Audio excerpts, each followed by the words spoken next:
So 2022 haven't been the best for cryptocurrencies, with Luna going to zero, we have 3AC that went bust, and most recently we have FTX and Genesis that kinda on the brim of bankruptcy. And the news just in is that SBF got caught in the Bahamas and he's probably gonna go to jail when they extradite him back to the US.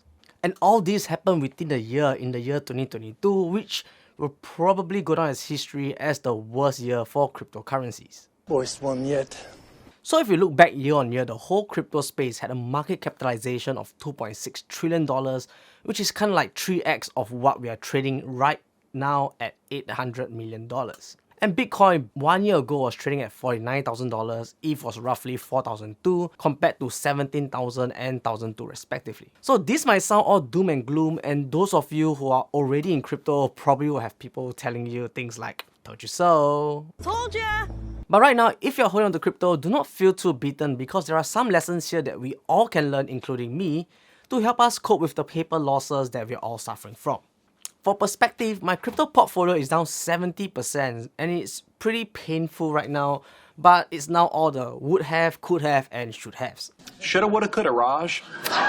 But here are some lessons that we all can learn together, and I think it's really important that we take notes. So the first lesson that I've learned is to rebalance your portfolio regularly. So I do hold quite a bit of cryptocurrencies like Bitcoin, Ethereum, I have some Crow, I have DOT, and BNB.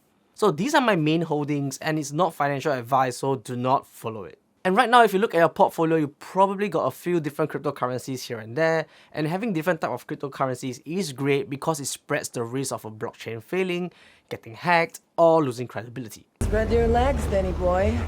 But something to keep in mind is that to figure out the composition of different tokens that you would like to have in your portfolio.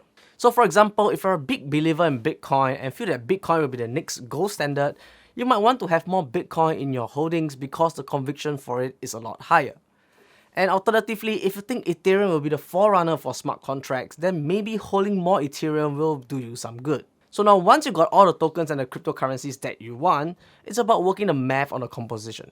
So similar to an ETF, your crypto portfolio is kind of like your own personal ETF.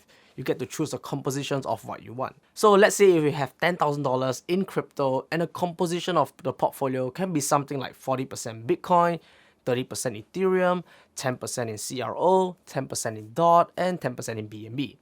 And then the portfolio will come up to something like $4,000 in Bitcoin, $3,000 in ETH, $1,000 in Crow, $1,000 in DOT, and $1,000 in BNB. So what happens here right now is when prices move up and down, you can rebalance your portfolio by selling off positions for profits and adding those profits into position that isn't performing so well. So if ETH starts to spike suddenly, you can consider taking some profit from Ethereum and buying some DOT, which is dropping in value. And by doing so, you keep your portfolio balanced and also take profit, which can be then reinvested into other instruments for your retirement.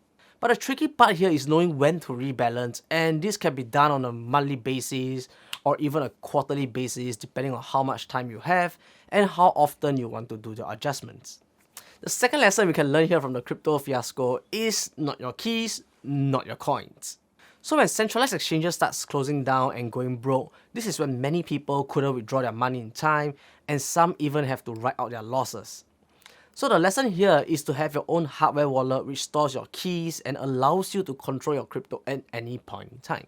So a hardware wallet comes in different shapes, different sizes, and there are many different brands available out there. So when your coins are sent to a hardware wallet, the only way to access your coins is to physically have the wallet with you to sign and approve transactions. And if you're looking to purchase a hardware wallet, do check out the link in the description down below where you can get your very own hardware wallet for less than $150. And right now, hardware wallets these days are not expensive considering that if you have more than $1,000 in crypto, I personally feel it's justifiable to purchase a hardware wallet that costs anywhere between $50 to $100 for a peace of mind. But then having your own wallet requires you to have the responsibility to ensure that your seed phrases is kept safe and not shared with anybody else. So some questions people might ask is, since my coins are currently in my wallet, how do I trade them? So the short answer here is DeFi protocols, which allows you to move your coins to a decentralized exchange to trade tokens, or you can use them for other decentralized applications like OpenSea to purchase NFTs. Otherwise, the next best way is to send your tokens that you want to trade into a centralized exchange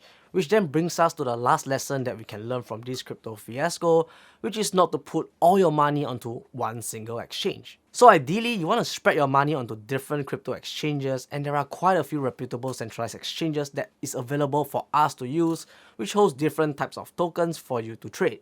So something I'm doing right now is to have my crypto in different centralized and decentralized exchanges for trading, and the majority of my tokens stays in my crypto wallets where I control the keys.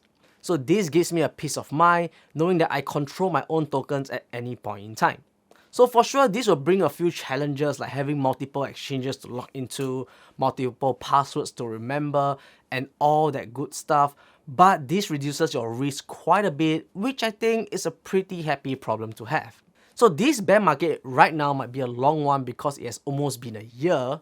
But if you look at it this way, if you're looking to grab some cryptocurrencies or looking to DCA, this might be a pretty good time to do so. So this brings us to the end of today's video. If you appreciate such content, do drop a like. It helps the channel quite a lot. Subscribe if you haven't. Stay safe, invest safe, and I'll see you in the next video.